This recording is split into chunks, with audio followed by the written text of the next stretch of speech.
continue our coverage here and covering what is the Power 100 list from city and state. We're joined by Ruben Diaz Jr., who actually we were just talking before we went on the air. First of all, welcome, thank you for coming, and thank you for being on the list. Thank you for being, I know you're a basketball player, but I didn't know you were going to jump that high.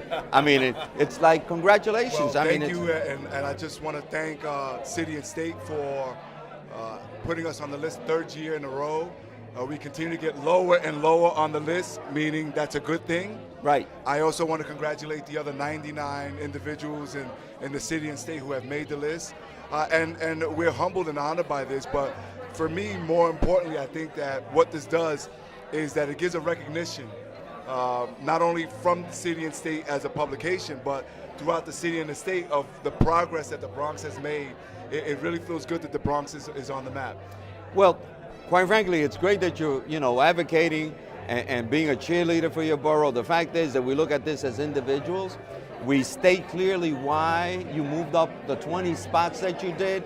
So you did it on your own. Maybe next year, you may be dropping, so you got to be careful. Nothing's guaranteed. But I think that we're clear in what we say. We go through a process that this is not done, it isn't like pick and choose and these aren't favorites. If that were the case, there would be like 20 people that wouldn't be on the list if it was my criteria. But the fact is, maybe I wouldn't be on the list. No, you'd be on the list. I think that we've been objected. I've been objected. We've had a long relationship. We understand each other. And it's good to see that you're working and doing the right things that are being noticed citywide, and certainly by a publication which I'm affiliated with now, City and State TV. Last year when I took out the list and I was asked to comment on it in an interview similar to this, I actually wasn't involved. So I saw the value of it. It gives a certain, it won't build you apart. It will not solve a housing solution, but I think I think once in a while, everybody likes a pat on the back. And I know, look at that smile on you. Well, we'll take it. And again, going from, what was it, like 44 last year, now to 26, I think it shows the work that we've been laying down in the Bronx, in my borough, working on myriad different areas, whether it's job creation. The fact is that we've created 16,000 plus net jobs since I've been the borough president, over 14,000, 15,000 units of affordable housing, well, really all kind of housing, all built in a sustainable and green way. While we commend and applaud the NYPD, we've been working with clergy and organizations to reduce crime. I think we're leading the city, or leading many other boroughs in the percentage of crime reduction in the Bronx.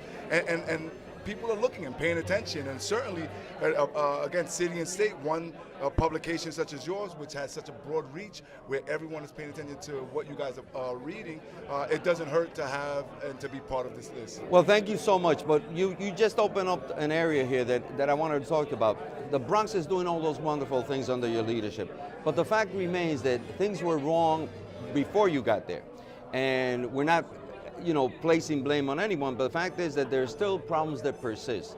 The economy is not what it should be. Some people in powerful positions in the state look at Buffalo as a depressed area, and I know we're talking about our governor, your friend. You were part of his re-election campaign.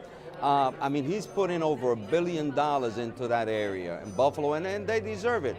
Is there any chance now that not only it's Ruben Diaz Jr., who was co-chair of his re-election campaign committee, but you also now have the Speaker of the New York State Assembly, a very powerful position, in the person of Carl Heastie. Who would have thought?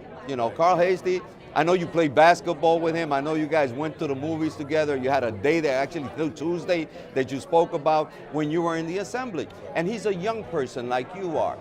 You have a future ahead of you. How does that benefit the Bronx? And as we say, en pleno arroz y habichuela, plain rice and beans. What does this mean for the people of the Bronx? Well, that Ruben has this connection and Carl Heastie hails from the Bronx also. So let me just start with the governor first. We have been working with the governor. When you look at the MTA 5-year capital plan that the legislature is about to vote on, the governor has been instrumental in making sure that $750 million, so $750 million, is being put into that plan for our 4 Metro North stations.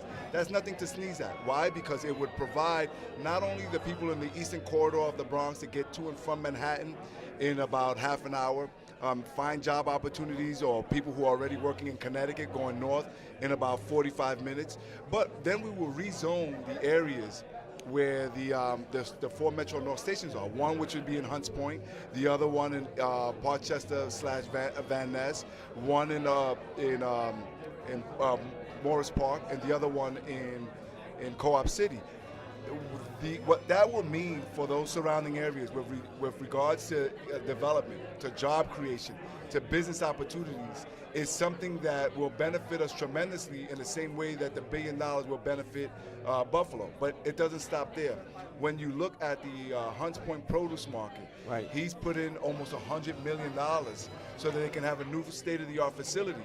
Now, the Hunts Point produce market creates thousands of jobs for the Bronx, thousands more throughout the city of New York. But what people need to realize is that it feeds our whole northeastern corridor.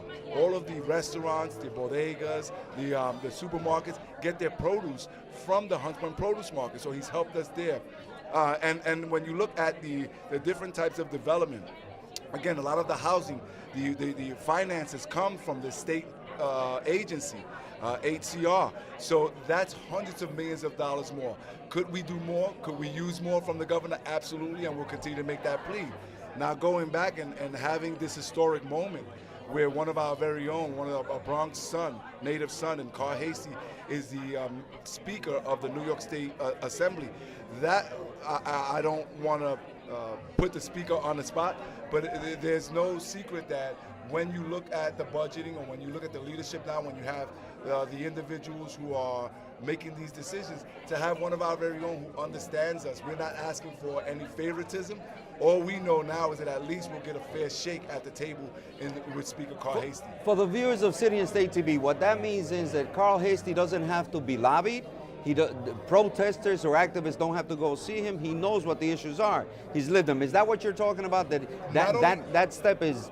Not only for the Bronx, but let's be fair about it, in general. Yeah. So when people are from throughout the city of New York, whether it's Flatbush or Brownsville or areas of Manhattan and Queens, now you have someone who you really don't have to convince. In Carl Hasty, you know that you're going to get a fair shake. And even those individuals from upstate New York, the depressed areas in upstate New York, he's already made a commitment. I thought that he was being forthcoming and honest when he said he didn't realize some of the economic situations up there, and that he was going to go up there. So I think that you're going to get someone who's intelligent, someone who has a good heart, someone who's a peacemaker, who understands the budget, who won't need the training wheels. Remember that he has an MBA. He's an individual who's worked with city budget. This was his trade before he even got elected to the New York State Assembly. So we're looking to big things. Obviously, he's a historic figure, but I think that when you look at why people are so ecstatic about having someone like Carl Hasty there, I think that they're more and more enthusiastic about what they believe he will be able to accomplish for all New York. He certainly has the credentials and also the academic background also in finance. I understand that. But there's also, we interviewed at the caucus, which was this past weekend, and everybody felt good. And one of the interviews was Reverend Jacques DeGraff, and I told him, I asked everyone, Jacques DeGraff, I guess it's the age that we share, that we've lived and seen enough. He said, let's not forget, and I point this, I don't want to put you on the spot, he said, let's not forget who brought this change around. The change around was brought by the FBI and Preet Bharara. So what I'm saying to you is because of the way this happened, because it wasn't a natural process of the fact that people of color, blacks, Latinos, Asian women, poor people, actually it opened up the legal process, the investigation, wherever it may lead, or wherever happens to Shelley Silver or not. The fact is that this came about in a different way. Should that embolden or encourage or make him more careful as to what the realities of having that kind of power are? Have you thinking of, because everybody's, oh man, Carl, we got it, but and then there was another point. Jose Rivera, assemblyman from the Bronx, mentioned that we're not going to do to Carl, he said, I'm quoting, something along, we're not going to do to Carl what we did with David Dinkins. We did not support him enough so that he could be a good mayor or a great mayor. So I say that, and now it gets into the reality of the game that you play every day, which is politics and watching your back and watching for guys like us, reporters, trying to see that you do the right thing when you don't, So does that benefit him? Is he cognizant of how much of a target he becomes? I mean, just by the position. Absolutely, and I think that everyone is cognizant of that now. I think everyone understands the seriousness of the investigations that are going on statewide. But when you look at Carl, you know, even though unfortunately the FBI investigations are what led to the opening of the speakership, it didn't necessarily have to be an African American, right? So you have to ask yourself the question: what is it that made or allowed for 105 outside of Carl members of the New York State Assembly to say, you know what, this should be our next leader? And so a lot of people know who Carl is. A lot of people understand that by having him up there, they know his background. They know that he's not going to be an embarrassment.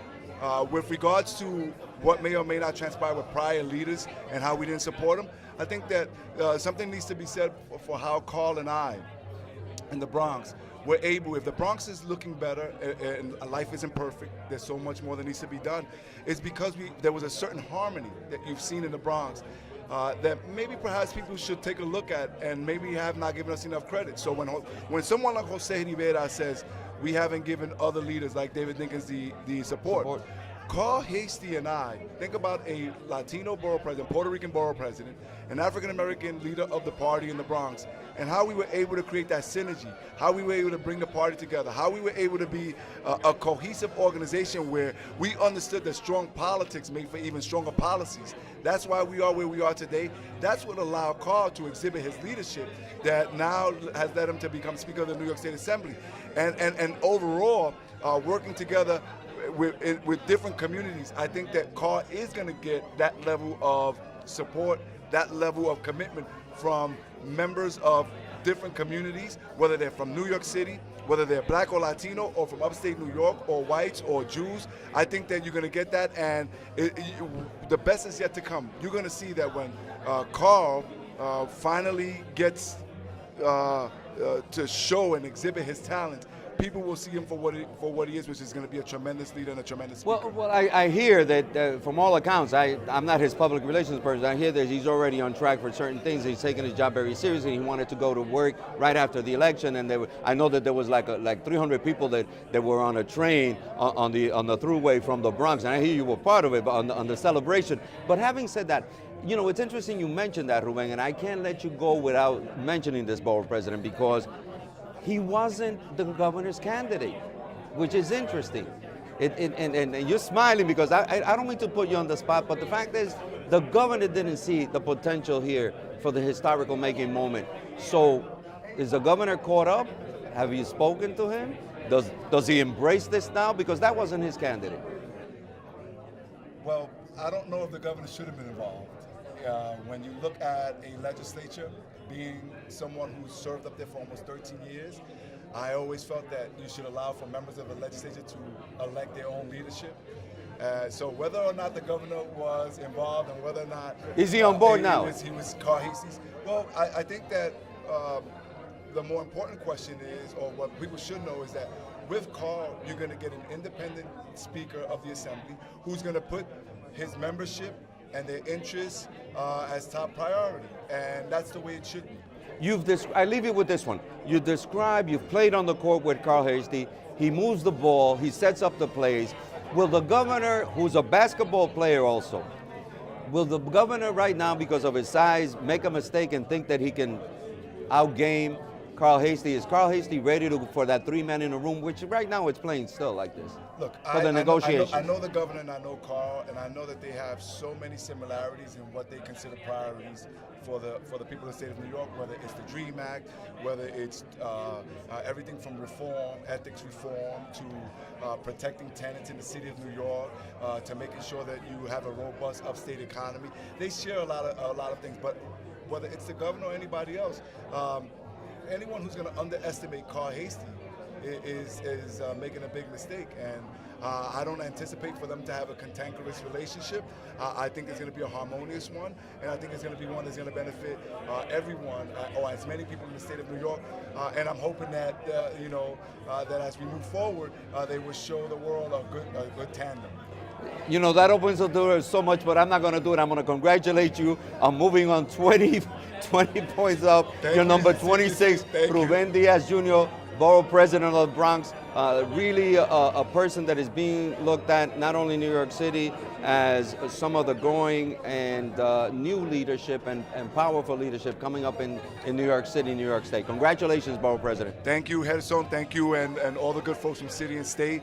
We had a great time during the caucus weekend. We had a great time during Somos el Futuro, and I think that you guys really deserve the acknowledgement and the accolades when I say that finally we have a publication that not only wants to inform New Yorkers on the necessary issues, but also trying to do a good job and are doing a good job in relating to different communities and different leadership in the city of New York and the state of New York.